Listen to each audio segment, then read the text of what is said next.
মুসাব ইবনে উমাইরকে চতুর্দিক থেকে ঘিরে ধরলেন।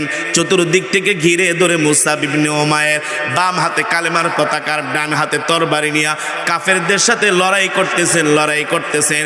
এক পর্যায়ে একজন কাফির যায় মুসাব ইবনে উমাইরের ডান হাতের মধ্যে একটা তরবারি দিয়ে আঘাত করলেন।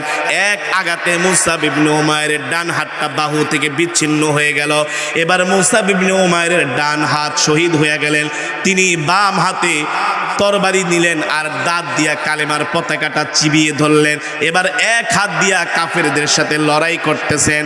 মুসাব ইবনে উমাইরের তরবারি চালানোর দক্ষতা দেখে কাফিরেরা অবাক হয়ে গেল। হায় রে, একজন মানুষের হাত নাই, এক হাত দিয়া কিভাবে তারা আমাদের সাথে মোকাবেলা করতেছে। কোনোভাবে মুসাব ইবনে উমাইরকে থামানো যায় না। এবার মুসাব ইবনে উমাইর কাফেরদের ভিড়ের মধ্যে ঢুকে গেলেন। কাফেরদের ভিড়ের মধ্যে ঢোকার পরে মুসাব ইবনে